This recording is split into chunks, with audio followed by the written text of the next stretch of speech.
আসসালামু আলাইকুম। প্রিয় দর্শক, এই মুহূর্তে দেশের রাজনীতি নিয়ে যারা ভাবেন তাদের চিন্তার অথবা তাদের আলোচনার মূল ক্ষেত্রটা কিন্তু বাংলাদেশে আর নয়, সেটা হলো ইংল্যান্ডের রাজধানী লন্ডনে।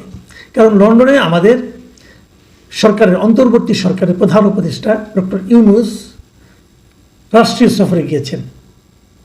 রাষ্ট্রীয় সফরে বলবো, যদিও আমরা জানি উনি সেখানে গিয়েছেন কিংস চার্লস হারমোনি অ্যাওয়ার্ড গ্রহণ করার জন্য।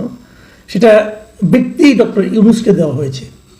কাজেই এটা ব্যক্তিগত সফর হয়তো অনেকে বলতে চাইবে, কিন্তু তারপর আমি বলবো, কারণ উনি তো সরকার প্রধান যেখানেই যাচ্ছেন সেটা তো সরকারি কাজই হয়। কারণ তার সঙ্গে তো সরকারের লোকজন গিয়েছেন, বাংলাদেশ ব্যাংকের গভর্নর গিয়েছেন, দুদকের যিনি চেয়ারম্যান তিনি গিয়েছেন। এগুলো তো বড় ঘটনা। এবং তার সঙ্গে প্রেস সেক্রেটারি আছে, প্রেস উইং আছে, এসএসএফ আছে, অনেকে আছে। কাজে সরকার প্রধান যখন যেখানে যান সেটা সরকারি সফরই হয়ে যায়। কিন্তু এই সরকারি সফরে আমরা কি পেতে যাচ্ছি? এর মধ্যে জানা গেছে যে ব্রিটেনের প্রধানমন্ত্রীর সঙ্গে যে বৈঠক হওয়ার কথা ছিল সেটা অনিশ্চিত। এবং এটা নিয়ে ইউনূস সাহেবের প্রেস উইং মোটামুটি একটা লেজে গোবরে পাকিয়ে ফেলেছে। প্রেস উইংয়ের যিনি আপনার প্রেস সেক্রেটারি, উনি আবার সিনিয়র সচিব পদমর্যাদার ব্যক্তি। তো উনি প্রেস উইংয়ের পক্ষ থেকে যে প্রেস কনফারেন্সটা হয়েছে সেখানে উনি বলেছেন যে ব্রিটেনের প্রধানমন্ত্রীর সঙ্গে আমাদের প্রধান উপদেষ্টার বৈঠকটা কবে হবে এখনও নির্ধারণ করা যায়নি সময়টা।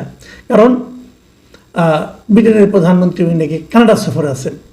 পরে জানা গেল উনি কানাডা সফরে যানই নাই। তো কি হলো ভাই?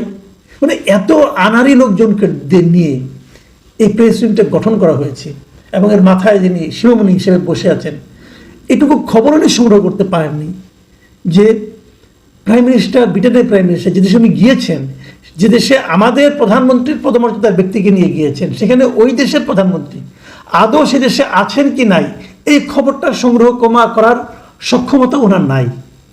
দেশের টেলিভিশনগুলিতে উনি মাঝে মাঝে যান, যে একদম ফাটিয়ে ফেলেন, পর্দা ফেটে মনে হয় বেরিয়ে যাবে এরকম মনে হয়।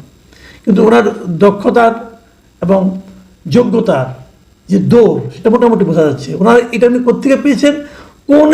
ওনাদের কাছে নাকি কোন এক এমপি এসেছিলেন, তিনি বলেছেন, তিনি জানিয়েছেন। এটার উপর ভিত্তি করে উনি প্রেস কনফারেন্স করে ফেলেছেন। যাই হোক, এগুলি যত বলবো ততই নিজেদের গায়েই লাগে। কারণ ওনাকে বেতনটা তো আমরাই দিই, তাই না? আমরা ওনাকে প্রেস সেক্রেটারি বানিয়েছি। ওনার কর্মতৎপরতা দেখেছি আমরা, এর মধ্যে কিছু ভিডিও দেখলাম যে উনি নিজেই প্রধান উপদেষ্টা যাচ্ছেন, হাতে একটা ব্যাগ নিয়ে, ওনার হাতে একটা ব্যাগ, উনি মোবাইলে ছবি তুলছেন, ভিডিও করছেন, এইসব আর কি। যাই হোক, এগুলো নিয়ে নতুন করে বলার কিছু নেই। তো উনি যাচ্ছেন এখানে, এ পর্যন্ত কী কী হয়েছে সেগুলো আমরা বিভিন্ন সোশ্যাল মিডিয়ায় দেখেছি। কী হয়েছে আমরা দেখেছি। উনি বের হওয়ার পর ওনারা এই গ্রুপ নিয়ে যখন বের হয়েছেন এয়ারপোর্টের সামনে, সেখানকার প্রবাসী যারা বাংলাদেশে আছে তাদের বিক্ষোভ, তাদের স্লোগান, তাদের প্ল্যাকার্ড নিয়ে থাকা। আবার দেখলাম একটা গাড়িতেও মানে এরকম মানে নিয়ন আলোতে লেখা হচ্ছে যে ডক্টর ইউনূস ডেমোক্রেসির কীভাবে 12টা বাজিয়েছেন। এগুলো হতে পারে এগুলো পার্টিজান, আমরা এগুলো আগেও দেখেছি। কিন্তু আগেও দেখেছি কীভাবে, যখন শেখ হাসিনা ক্ষমতায় ছিলেন, উনি যখন ইংল্যান্ডে অথবা আমেরিকায় যেতেন, এই দুটো দেশই বেশি হয়, যখন যেতেন তখন এয়ারপোর্টের সামনেই দেখতাম যে বিরোধী দলের লোকজন তারা এরকম নানা রকমভাবে স্লোগান, দুয়ো দেওয়া, এগুলো তারা করতো। এবং আবার এটাও দেখেছি যে বিপরীত দিকে ওনার সমর্থক গোষ্ঠীরাও বেশ প্রবল প্রতাপে উপস্থিত থাকতো। মাঝে মাঝে এই দুই পক্ষের সমর্থকদের মধ্যে মারামারিও হতো। যাই হোক, এভাবে দেশের ইজ্জত বেজ্জত অনেক কিছু হয়েছে। এবার যেটা হলো, এবার আমি নিজে, আমার সঙ্গে বেশ কয়েকজন লোক ওখানে উপস্থিত ছিলেন অথবা বাইরের থেকে দর্শক হিসেবে দেখতে এসেছেন, এমন একজন লোক আমাকে ফোন করে জানিয়েছেন যে এবার নাকি দৃশ্যটা অন্যরকম ছিল। অন্যরকম মানে যে ওনার বিপক্ষে যারা ছিল তাদের মধ্যে উনি বলেছেন যে এখানে অনেক আমি বিএনপির লোকজনকে দেখেছি, সবাই তো মোটামুটি সবাইকে চেনে, তারাও নাকি তাকে এরকমভাবে মানে প্রত্যাখ্যান করার মতো কথাবার্তা বলেছে। আবার শফিক সাহেবকে দেখলাম যে অনেকে চিৎকার করে ডাকছে একটা বিশেষণ যুক্ত করে, সেগুলো হয়েছে। এর পাশাপাশি বিপরীত দিকে যে ওনাকে অভ্যর্থনা জানিয়ে, ওনাকে সম্বর্ধনা মানে ওনার প্রতি পজিটিভ প্ল্যাকার্ড নিয়ে যে জায়গাটা ছিল, উনি আমাকে যিনি জানিয়েছেন তিনি বলেছেন যে মাত্র উনি ওখানে নাকি 4 জন লোককে দেখেছেন। ওকে 3 জনে মিলে একটা ব্যানার ধরে আছে আর একজন লোক সেটা ভিডিও করছে, এরকম একটা দৃশ্য উনি দেখেছেন। আমি জানি না আসলে প্রকৃত বাস্তবতাটা কী। তবে যেটাই হোক, এটা আমাদের জন্য আসলে অপ্রত্যাশিত। আমরা চাইনি যে উনি তো কোনো দল করেন, উনি একটা অন্তর্বর্তী সরকারের প্রধান, উনি কেন রাজনৈতিকভাবে এরকম একটা বিতর্কিত অবস্থানে চলে যাবেন, যাচ্ছেন কিন্তু না গেলে ভালো হতো।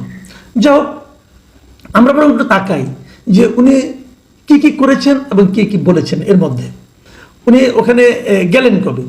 উনি গেলেন হলো মঙ্গলবার দিন, আমাদের সময় মঙ্গলবার দিন দুপুর 12টার দিকে, আমাদের সময় বাংলাদেশ সময় ওখানে যে পৌঁছে, মানে ওদের সময় ভোর তখন ওখানে যে পৌঁছেছেন, পৌঁছার পর হোটেলে উঠেছেন।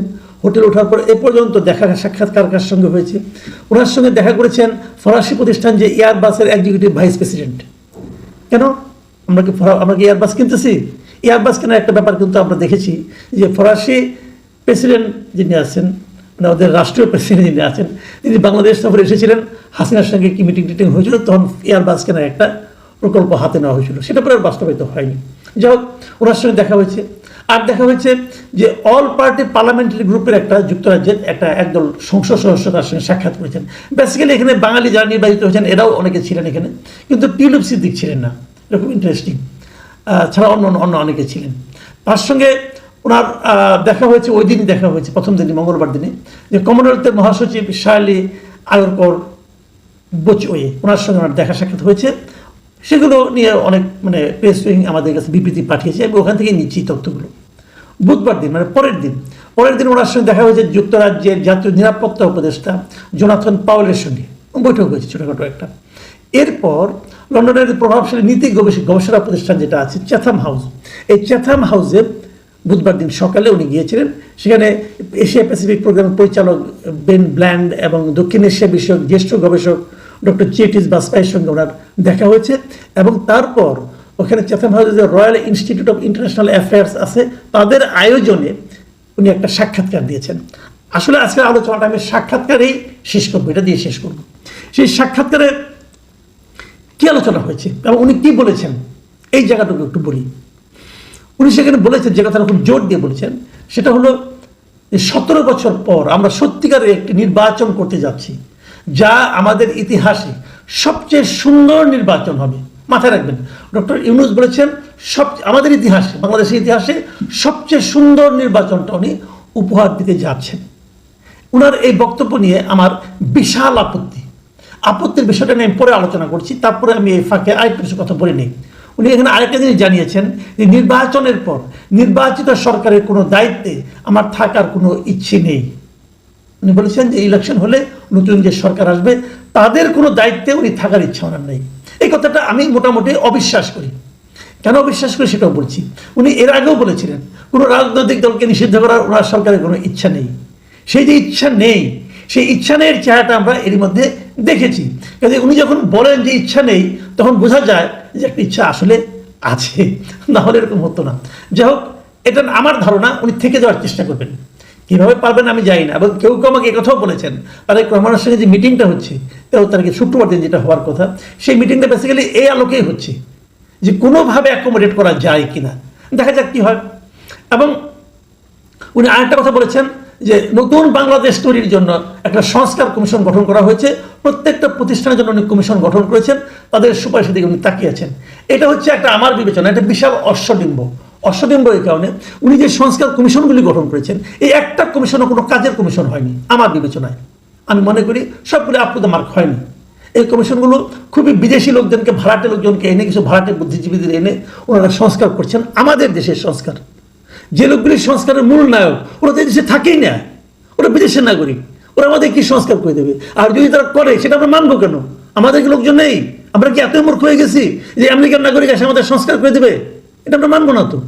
আমি তো মানবোই না, আমার মতো লোক আনবে না। এরকম অনেক লোক আছে আমার মতো, পলিটিক্যাল পার্টিগুলো মানবে, এটা আমি মনে করি না। তারপরেও উনি করতে যাচ্ছেন, উনি এটা নিয়ে খুব আশাবাদী। আসলে আমার বিবেচনায় সংস্কার কিছু না, সংস্কারের কথা বলে উনি সময় ক্ষেপণ করতেছেন। যাই হোক, এটা আরেকটা বড় বিতর্কিত কাজ উনি করতে যাচ্ছেন, সেটা হলো উনি জুলাই সনদের জন্য অপেক্ষা করছেন। এই জুলাই সনদ জিনিসটা আসলে কী হবে সেটা নিয়েও কিন্তু একটা বড় বিতর্ক সামনের দিকে আছে। আমি আগামীতে এটা নিয়ে আলোচনা করবো। এখন যে আলোচনাটা যে শেষ করি, ওই যে বলতেছেন যে ইতিহাসের সবচেয়ে সুন্দর নির্বাচন উনি উপহার দেবেন জাতিকে, কীভাবে দেবেন? আমি এটার উপর মোটেই আস্থা রাখি না। কারণটাকে আমি বলি, উনি এমন একটা নির্বাচন করতে যাচ্ছেন যে নির্বাচনে এদেশের বিশাল একটা জনগোষ্ঠী তাদের পছন্দের প্রার্থীকে ব্যালট পেপারে পাবে না। রিয়েলিটি, আওয়ামী লীগ এই নির্বাচনে অংশ নিতে পারবে না।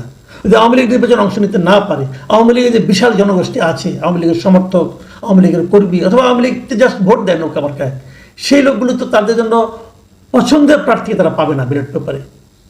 এটা কিভাবে একটা ইতিহাসের শ্রেষ্ঠ নির্বাচন হয় আমি বুঝতে পারি না।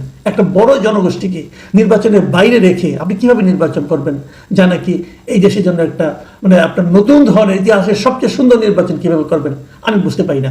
2 নম্বর, আপনি কি এই ইসি দিয়ে নির্বাচন করবেন? ইসি নিয়ে তো এরই মধ্যে আপনার যে পালিত যে দল এনসিপি, এটা তো ইতিমধ্যে বিতর্ক তৈরি করছে। তারা তো বলছে তারা এই ইসি মানে না, এই ইলেকশন কমিশন মানে না। তারা বলছে এই election commission BNP election commission হয়েছে। তাই যদি হয় তাহলে বিএনপি ইলেকশন কমিশন মানে, আর এটা যদি আপনি ভেঙে দিতে চান তাহলে তো বিএনপি আপত্তি করতে পারে। আমি জানি না এনসিপি কথা যদি সত্য হয়, আর যদি ভেঙে না দেন তাহলে এনসিপি ইলেকশন কমিশন আপত্তি করবে। তো যে ইলেকশন কমিশন নিয়ে নতুন করলেও আপত্তি, পুরোনো রাখলেও আপত্তি, সেরকম একটা ইলেকশন কমিশনকে করে আপনি কিভাবে ইতিহাসের সবচেয়ে সুন্দর নির্বাচন উপহার দিবেন, এটা আমার কাছে কিন্তু ক্লিয়ার নয়। আরেকটা জিনিস, নির্বাচনের ডেট, নির্বাচনটা কবে হবে, এটা নিয়ে তো এরই মধ্যে আপনি ঝামেলা পাকিয়ে রেখেছেন।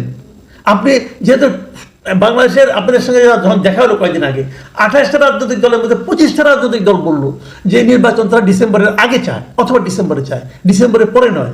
সেখানে আপনি নির্বাচনের ডেট ঘোষণা করেছেন এপ্রিল মাসে। তাই যদি হয় তাহলে এই লোকগুলিকে, এই দলগুলিকে অসন্তুষ্ট রেখে আপনি কিভাবে ইতিহাসের সেরা নির্বাচনটা উপহার দিবেন, আমি এটা এগুলি বুঝি না। ওনার কথাবার্তা আসলে এলোমেলো হয়ে যাচ্ছে বলে আমার কাছে মনে হয়। এই কথাবার্তার মাঝখানে কোনো জানি না, তারেক রহমানের সঙ্গে আলোচনা করার পর উনি হয়তো মধ্যবর্তী কোনো একটা সময় আসতেও পারেন, আবার নাও আসতে পারেন, আবার নিজের জায়গায় গোদ হয়ে থাকতে পারেন। কি করবেন আমি জানি না, কি হবে 4 তারিখের পরে সেটা হয়তো পরে আমরা বুঝতে পারবো। কিন্তু এটুকু তো বুঝতে পারি যে 25টা দলের মধ্যে বিএনপি একটা, যদি বিএনপি সেখানে চলেও যায় তাও তো 24টা দল নির্বাচন চাচ্ছে ডিসেম্বরের আগে। তাহলে কিভাবে আপনি এই দলগুলিকে আনহ্যাপি রেখে ইতিহাসের সেরা নির্বাচনটা করবেন? আর ব্যক্তিগতভাবে আপনার যে পক্ষপাতিত্ব একটা নির্দিষ্ট দলের প্রতি, সেটাও তো প্রমাণিত হয়েছে। এনসিপির প্রতি আপনার বিশাল দুর্বলতা, এটা সবাই বুঝতে পেরেছে। জামাতের প্রতি আপনার আংশিক দুর্বলতা, সেটা হলো জামাত ঘোষিত এপ্রিলকে গ্রহণ করার মাধ্যমে। এগুলো জনগণের কাছে এখন স্পষ্ট হয়ে গেছে। এটা কিন্তু আপনি মুখ দিয়ে কি উচ্চারণ করলেন কি করলেন না সেটা কিন্তু গুরুত্বপূর্ণ নয়। গুরুত্বপূর্ণ হলো জনগণ কি দেখলো এবং জনগণ কি বুঝলো। এই যে পাবলিক পারসেপশন, এই পাবলিক পারসেপশনকে আপনি কিভাবে উপেক্ষা করবেন? এরকম একটা নেতিবাচক পাবলিক পারসেপশনকে সঙ্গে নিয়ে, পক্ষপাতদুষ্ট পাবলিক পারসেপশনকে সঙ্গে নিয়ে আপনি ইতিহাসের সবচেয়ে সুন্দর নির্বাচন উপহার দিবেন, এটা কি সোনার পাথর বাটির মতো শোনাচ্ছে না? প্রিয় দর্শক, আগামী দিনগুলোতে কি হবে আমরা দেখার অপেক্ষায় থাকবো। আপনারা সবাই ভালো থাকবেন। এখন এই পর্যন্তই। আল্লাহ হাফেজ।